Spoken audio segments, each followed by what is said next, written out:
नमस्कार दोस्तों, स्वागत है आपका हमारे YouTube चैनल लॉ शुरू पर, जहां हम कानून की गहराइयों को सरल और रोचक तरीके से आपके सामने लाते हैं। मैं हूं आपका दोस्त एडवोकेट राहुल लखेरा और इस चैनल का होस्ट। और आज हम एक ऐसे केस की चर्चा करने जा रहे हैं जो प्रिवेंशन ऑफ करप्शन एक्ट 1988 के तहत है। इस केस में हम देखेंगे कि कैसे एक अभियुक्त को दोष मुक्ति मतलब एक्विटल मिली और कैसे डिफेंस ने डिमांड एंड एक्सेप्टेंस की चेन को कोर्ट में ब्रेक किया। आज हमारा फोकस है यह समझना कि भ्रष्टाचार के मामले में दोष मुक्ति कैसे हासिल की जाती है। अगर आप एक वकील हैं या कानून के स्टूडेंट हैं तो यह वीडियो आपके लिए खास है, क्योंकि हम न सिर्फ इस केस के तथ्यों को समझेंगे बल्कि यह भी सीखेंगे कि एक डिफेंस वकील के तौर पर आपको किस तरह की रणनीति अपनानी चाहिए। और हाँ, मेरी कोशिश यही है कि आप यह समझें कि हमारी टीम दोष मुक्ति कराने में कितनी पारंगत है। तो चलिए बिना देर किए शुरू करते हैं। ये केस मध्य प्रदेश के रतलाम में विशेष लोकायुक्त कोर्ट में सुना गया। अभियुक्त का नाम है पवन कुमार शिल्पी, जो खनिज विभाग रतलाम में उप संचालक के पद पर कार्यरत थे।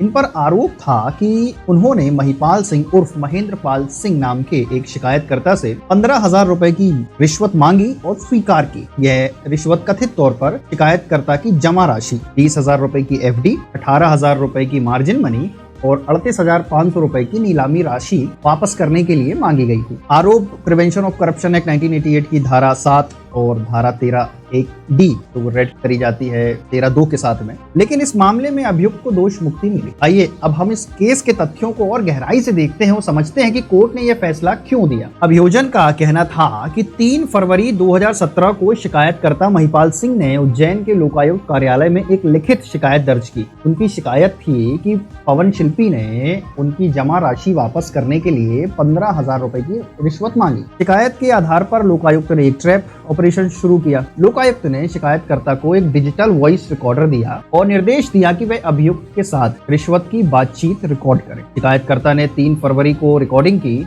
जिसमें कथित तौर पर अभियुक्त ने रिश्वत की मांग की थी। अब 8 फरवरी 2017 को लोकायुक्त ने ट्रैप ऑपरेशन की योजना बनाई। शिकायतकर्ता को 15,000 रुपए के नोट दिए गए, जिन पर फेनोल्फथालीन पाउडर लगाया गया। 2 पंच साक्षी और एक छाया साक्षी को ट्रैप में शामिल किया गया। शिकायतकर्ता अभियुक्त के कार्यालय में गया। अभियोजन का दावा था कि शिकायतकर्ता ने रिश्वत की राशि अभियुक्त को दी और लोकायुक्त टीम ने अभियुक्त को रंगे हाथों पकड़ लिया। अभियुक्त के हाथों को सोडियम कार्बोनेट के घोल में डुबाया गया, जिसका रंग गुलाबी हो गया, जो फेनोल्फथालीन की मौजूदगी का संकेत है। राशि को अभियुक्त की टेबल से बरामद किया गया। अब हम आते हैं इस केस के सबसे महत्वपूर्ण हिस्से पर, यह समझने पर कि डिफेंस ने कैसे डिमांड एंड एक्सेप्टेंस की चेन को तोड़ा और अभियुक्त को एक्विटल दिलाया। ठीक है, प्रिवेंशन ऑफ करप्शन एक्ट के तहत दोष सिद्धि के लिए अभियोजन को यह साबित करना जरूरी है कि अभियुक्त ने रिश्वत की स्पष्ट मांग की थी और अभियुक्त ने रिश्वत की राशि को स्वीकार किया था। मतलब क्लियरली डिमांड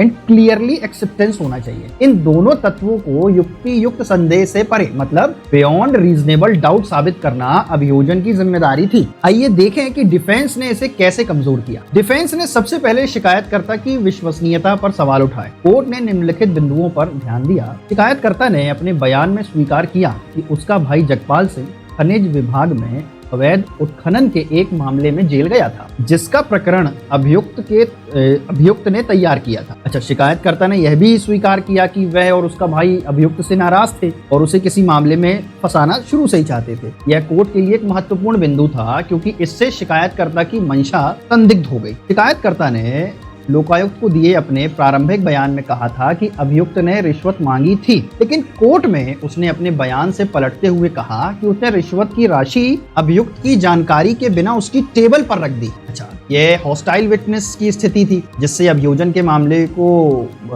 और कमजोर किया। अच्छा, डिफेंस ने यह तर्क दिया कि जो वॉइस रिकॉर्डिंग में रिश्वत की मांग का कोई स्पष्ट सबूत नहीं था। कोर्ट ने यह माना कि रिकॉर्डिंग की प्रामाणिकता पर सवाल उठाए जा सकते हैं और यह अपने आप में मांग को साबित करने के लिए पर्याप्त नहीं है। तो अभी तक आपने देखा कि डिमांड को कैसे कमजोर किया गया। अब एक्सेप्टेंस को कैसे कमजोर करेंगे ये समझते हैं। अभियोजन का दावा था कि रिश्वत की राशि अभियुक्त की टेबल से बरामद की गई, लेकिन डिफेंस ने यह तर्क दिया कि शिकायतकर्ता ने स्वयं स्वीकार किया है कि उसने राशि टेबल पर रखी थी और अभियुक्त को इसकी जानकारी नहीं थी। कोर्ट ने यह माना कि राशि की बरामदगी अभियुक्त की जानकारी या सहमति के आधार पर नहीं थी। अभियोजन ने यह साबित करने की कोशिश की कि अभियुक्त के हाथों पर फेनोल्फथालीन पाउडर की मौजूदगी रिश्वत की स्वीकृति का सबूत है, लेकिन डिफेंस ने यह तर्क दिया कि 8 फरवरी 2017 को अभियुक्त का जन्मदिन था और शिकायतकर्ता ने अभियुक्त से हाथ मिलाया था। फेनोल्फथालीन एक सेंसिटिव पदार्थ है और और यह शिकायतकर्ता के हाथों से अभियुक्त के हाथ में ट्रांसफर हो सकता था। कोर्ट ने इस वैकल्पिक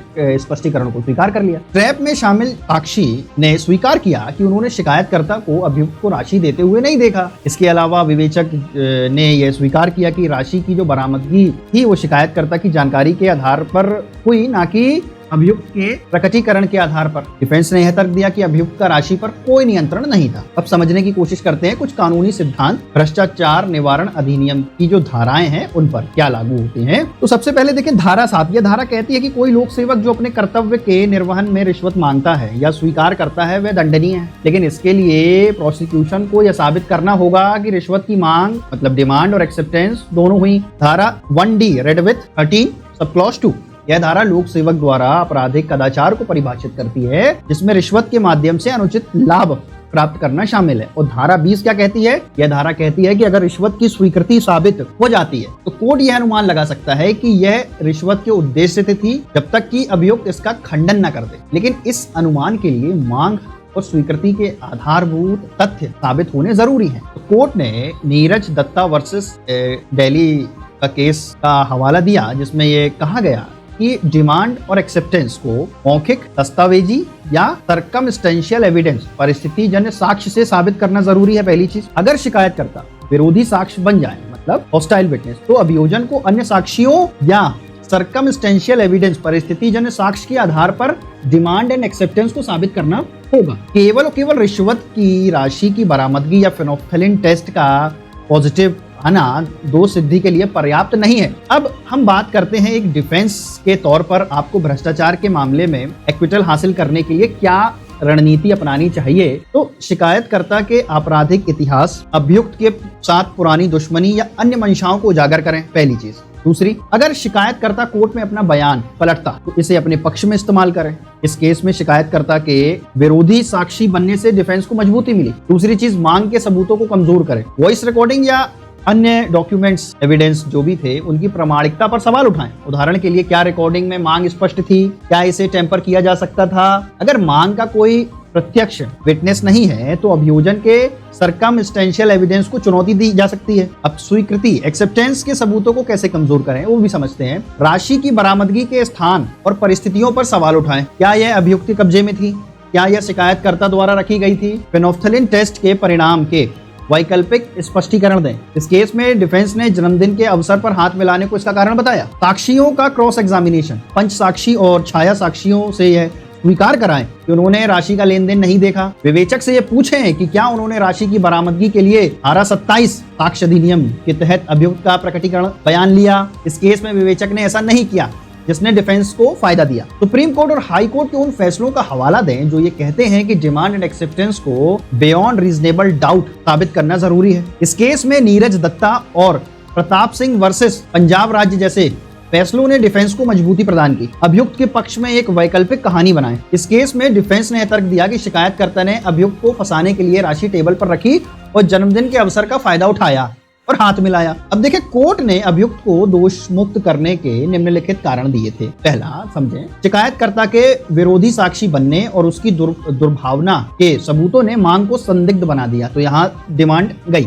अब देखते हैं दूसरी चीज, राशि की बरामदगी शिकायतकर्ता की जानकारी के आधार पर हुई, ना कि अभियुक्त के प्रकटीकरण के आधार पर। फेनोल्फथालीन टेस्ट के परिणाम को जन्मदिन के अवसर पर हाथ मिलाने से जोड़ा गया, तो यहाँ पर एक्सेप्टेंस भी गई। धारा 20 की उपधारणा लागू करने के लिए डिमांड और एक्सेप्टेंस के आधारभूत तथ्य साबित नहीं हो पाए। अब डिमांड गया, एक्सेप्टेंस गया, धारा 20 भी गई। कोर्ट ने माना कि अभियोजन के साक्ष्य संदेहास्पद है और आपराधिक कानून के सिद्धांत के अनुसार संदेह का लाभ हमेशा अभियुक्त को मिलता है। दोस्तों, तो आज हमने देखा कि कैसे एक भ्रष्टाचार के मामले में डिफेंस ने डिमांड एंड एक्सेप्टेंस की चेन को तोड़कर अभियुक्त को दोष मुक्ति दिलाई। यह केस हमें सिखाता है कि एक वकील के तौर पर आपको साक्ष्यों की गहराई में जाना होगा, साक्षियों का सटीक क्रॉस एग्जामिनेशन करना होगा और कानूनी सिद्धांतों का सही उपयोग करना होगा। मैंने आपको यह भी दिखाया कि दोष मुक्त किस तरीके से कराया जाता है। अगर आप भी कानून की दुनिया में अपनी पहचान बनाना चाहते हैं तो लॉ सुनो को सब्सक्राइब करें, बेल आइकन को दबाएं और हमारे अगले वीडियो का इंतजार करें जिसमें हम एक और